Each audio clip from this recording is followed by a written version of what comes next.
So, ayun nga guys, dito nga ay hinihiwa na natin tong kalabasa na ilalagay natin sa pakbet. So, ayun guys, hiwain muna natin. Wow! So, ayun guys, lulutuin na natin to guys. So, ayun nga guys, mainit na yung mantika natin kaya ilalagay na natin tong bawang. So, ayun nga guys, lalagay na natin yung atay at saka yung heart, yung puso. So, ayun guys, hahaluin lang natin siya. Bigyan natin ng konting suka para tumagal ang buhay. Wow. Ito nga palang gagamitin natin bagoong sa ating pakbet. Okay ba yung pakbet niya parang well? So, ayun guys, lalagay na natin tong bagoong para maging pakbet. Ayan. Para sa mga kabit dyan, pinak ka lang, pero di ka naman beer. Paras pa namin ng luto ni paring Noel ngayong araw, pero sa akin kasi hindi lang kalabasa, lahat ng gulay ng pakbet. Namin ko sa aking pakbet. Wow! So, ayun guys. Para maraming sustansya ba? Hindi lang pampalinaw ng mata, pampatigas pa ng boto. Punta ni! Sabaw. Wow! May atay ng manok na may bagoong. Malupit ka So, ayun guys, nilagyan na natin ng sabaw. Wow! Lagay lang natin siya. Lagay na lang sinigang naman siya ngayon.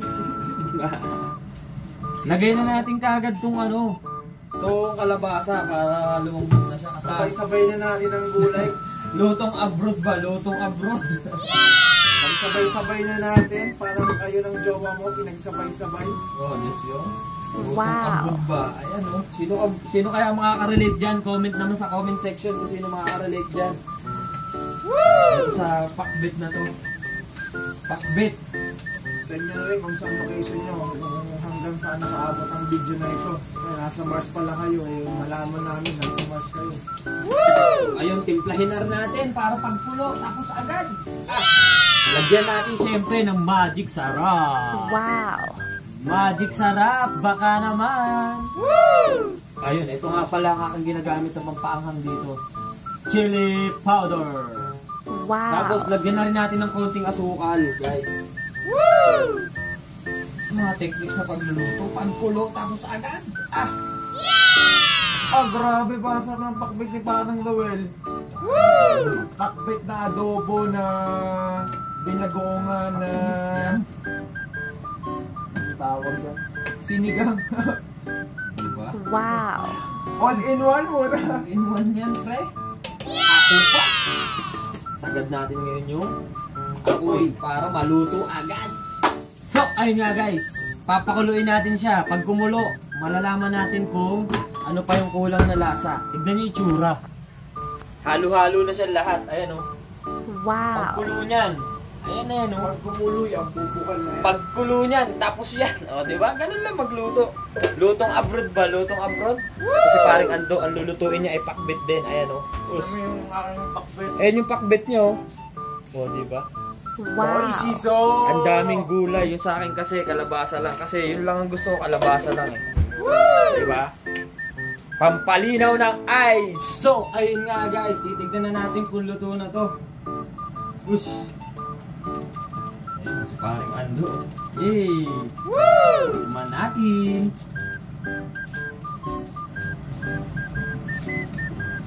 Ow! Ang sarap! Namunuot ang tamis. Ayos na to guys. Ready to eat na to. Kain tayo. Tignan nyo naman yung pinagkaiba nung pakbet ni paring Ando sa pakbet na niluto ko. Ayan o. Ayan yung sa kanya guys. Oh. Wow! Pakbet din yan. Ayan yung sa akin. Oh. Grabe diba? Ayan o. Uy, pakbet. Pakbet yan pero kalabasa lang sa kanya. Overload. Ayan. Punong-puno ng gulay. Ito yung sa akin. Oh. Hindi ko alam. Hindi naman kami nag-usap pero nagkataon na parehas pakbet yung ulam namin. So ayun. Pang ano na kasi yan. Pang matagalan. So ayun guys. Kaya may bagoong medyo maalat. So ayun. Wow! Pang ano pre? Pang 1 week. Oh, this year. Ayun. So ayun. Kanya-kanya kasi kami dito ng luto. Ng mga ulam tsaka kanin. So eto na nga guys yung ating niluto. Tikman na natin. Uy. Wow! Ang sarap. Grabe. Hindi ko alam kung bakit ganun talaga no. Siyempre luto ko to eh, kaya sasabihin ko masarap. Pero hindi guys, masarap talaga. Maniwala kasi hindi, talagang ang sarap. Wow. Ang sarap, ang sarap.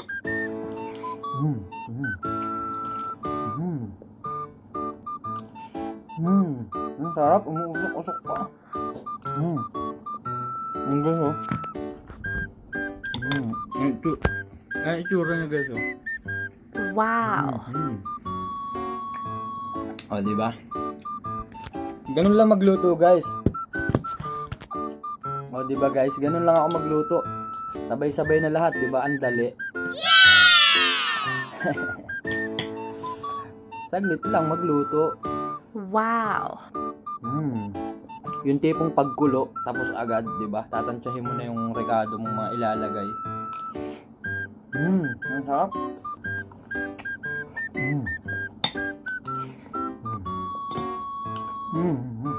So, ayun nga pala guys, kung natuwa kayo sa video nito, huwag nyo namang kalimutang i-share tong video na to at pakipollow yung aking page para ma-update ko pa kayo sa mga susunod nating mga vlogs. So, ayun, maraming salamat sa panonood nyo at God bless you all! Kita-kits sa next video. Salamat, paalam, bye! Uish.